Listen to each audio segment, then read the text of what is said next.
Well, hello everybody, it's Les again. We are back to the fall. Hope everybody had a great summer. I guess we're kind of a month into fall already. This is a follow-up or the next video in the series I'm doing on retirement income planning. If you'll recall, I got my fancy new designation last month, the RICP, the Retirement Income Certified Professional. There was a lot of great content, as I mentioned before. And if you recall from the last video, I mentioned that there's 18 risks in retirement, which is a lot. And so we're just gonna do these in bite-sized pieces. We covered 4 of the risks on the last video. You can go back to our website or YouTube channel and see what those were.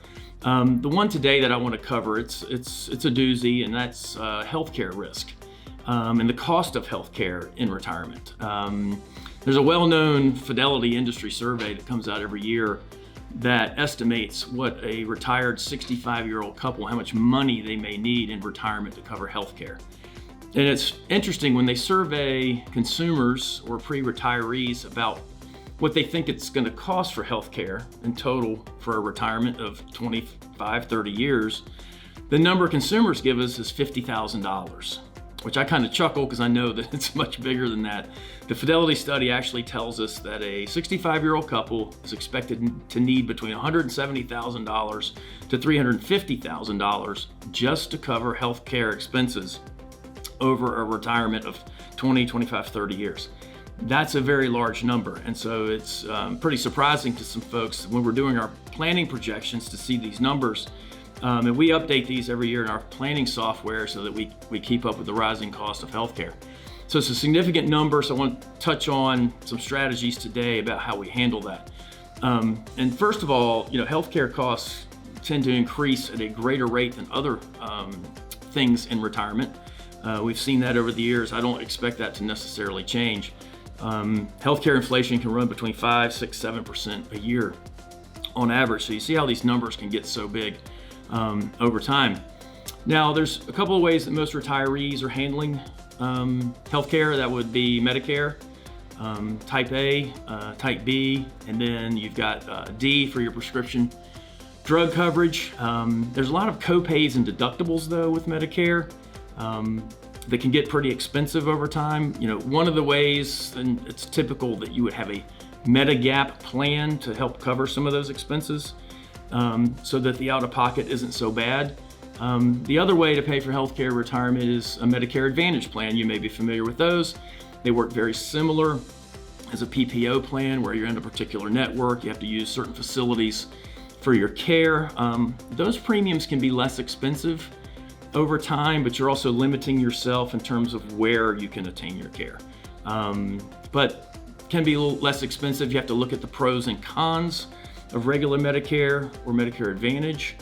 We actually offer a service at Raymond James with a health insurance broker that helps our clients shop for the coverage, run the numbers all over the country. And we can get down, all we need is your zip code really, and to give you an idea of what carriers are available, what the pricing looks like, and are you getting the best deal that you can. So please hit us up if you would benefit from that service. Other ways to pay for healthcare in retirement, retiree coverage from a former employer perhaps.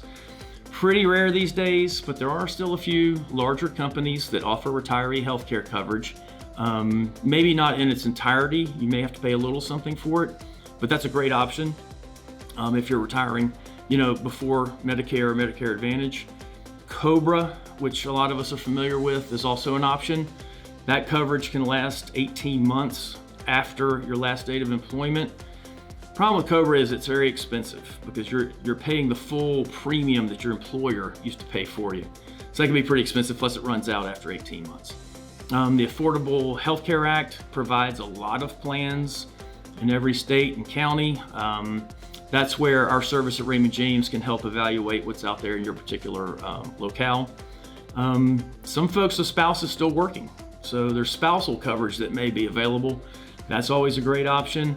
And lastly, and don't laugh, more and more retirees are moving overseas to other countries that actually have, let's call it a better supported public healthcare system, where a lot of those costs are covered if you're a resident of that particular country.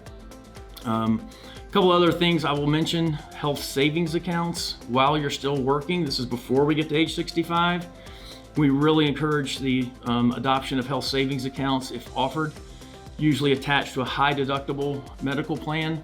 But that's basically a 401k for healthcare expenses down the road. You put your money in, the money can grow, it can be invested, it's tax deferred, and it's also tax free when we take that money out for healthcare expenses somewhere down the road.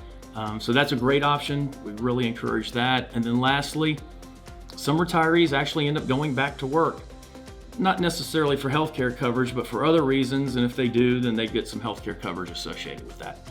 So those are just some ideas that are out there to how to handle this big expected expense that we have with healthcare in retirement.